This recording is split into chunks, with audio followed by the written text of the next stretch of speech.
दोस्तों, जैसा कि हम सभी जानते हैं कि यह कालखंड का चौथा युग यानी कलयुग चल रहा है, जिसे हिंदू धर्मशास्त्रों में श्रापित युग बताया गया है। भगवान कृष्ण ने महाभारत काल में ही कलयुग का विस्तार पूर्वक वर्णन कर दिया था।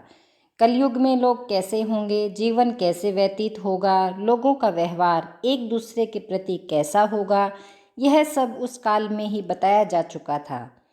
आज इस वीडियो के माध्यम से हम जानेंगे भगवान कृष्ण द्वारा कलयुग के बारे में बताई गई 5 कड़वी बातें जो आज 100% सच हो रही हैं।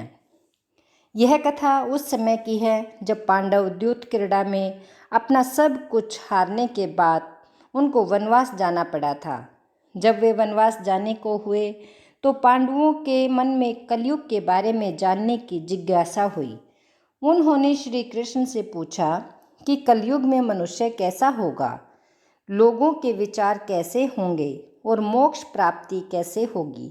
ये प्रश्न सुनकर श्री कृष्ण ने 5 पांडवों से कहा कि मैं तुम्हारे इन प्रश्नों का उत्तर जरूर दूंगा, परंतु पहले तुम वन में जाओ, और साथ ही ये भी कहा कि तुम जो कुछ भी वहाँ देखो उसे मेरे पास आकर विस्तार से बताना। इसके बाद 5 भाई वन को गए और कुछ समय बाद वापस आए। फिर एक एक कर 5 भाइयों ने वन में जो देखा था वो भगवान श्री कृष्ण को बताया। 5 भाइयों ने भगवान श्री कृष्ण को क्या बताया, ये जानने से पहले यदि आपने चैनल को सब्सक्राइब नहीं किया है तो पहले चैनल को सब्सक्राइब जरूर कर लें। सबसे पहले युधिष्ठिर ने श्री कृष्ण को बताया कि उन्होंने वन में 2 सूंड वाले हाथी को देखा। तब कृष्ण ने कहा कि कलयुग में ऐसे लोग राज करेंगे जो बोलेंगे कुछ और, मन में कुछ और होगा और करेंगे कुछ और। ये लोग दोनों ओर से शोषण करेंगे। ऐसे ही लोगों का कलयुग में राज होगा। उसके बाद भीम ने बताया कि उसने वन में जो देखा वह बहुत ही आश्चर्यजनक था। मैंने देखा कि एक गाय अपने बच्चे को इतना चाट रही थी कि उस बच्चे का खून निकलने लगा। तब श्री कृष्ण ने इसका अर्थ बताया।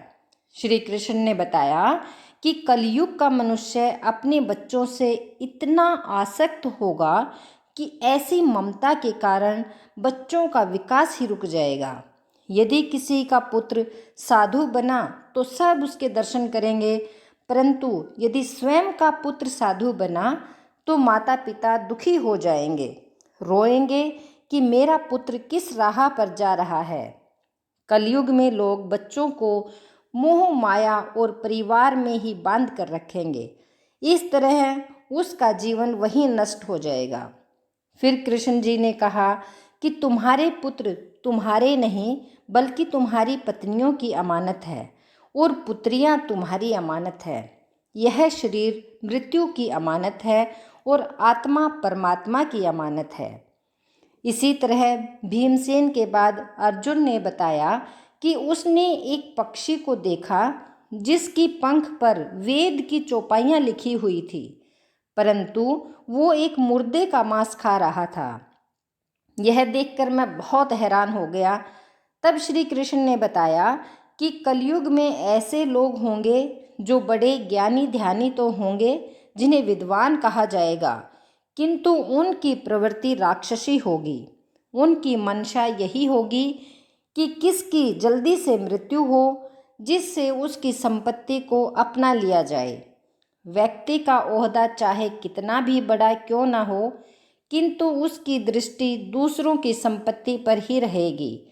ऐसे लोग बहुत होंगे जो दूसरे के धन को छीनने को आतुर होंगे। वास्तविक संत तो कोई कोई ही होगा। अर्जुन के बाद नकुल ने श्री कृष्ण को वन के बारे में बताया।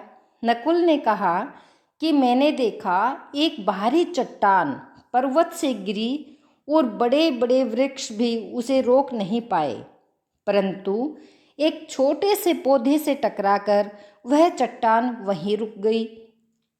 तब इसका अर्थ बताते हुए श्री कृष्ण ने कहा कि कलयुग में मनुष्य की बुद्धि क्षीण होगी, उसका जीवन पतन होगा और इस पतन को धन या सत्ता के वृक्ष रोकने में सक्षम नहीं होंगे, किंतु हरि नाम रूपी एक छोटे से पौधे से मनुष्य का जीवन पतित होने से रुक जाएगा। हरि कीर्तन से मनुष्य की बुद्धि प्रबल होगी। अपने चारों भाइयों की तरह सहदेव ने भी भगवान कृष्ण से वन की बात बताई। सहदेव ने बताया कि उसने वन में अनेकों कुएं देखे, जिनमें से केवल बीच का कुआं खाली था, जो कि सबसे गहरा था। कृष्ण ने सहदेव को इसका अर्थ बताते हुए कहा कि कलयुग में धनी व्यक्ति अपने शौक के लिए पुत्री विवाह में, उत्सवों में बहुतायत में धन खर्च करेंगे, परंतु यदि किसी भूखे को देखेंगे तो उसकी सहायता करने में किसी की कोई रुचि नहीं होगी। इंद्रियों की संतुष्टि, मदिरा पान, मांस भक्षण और व्यसन में धन खर्च किया जाएगा।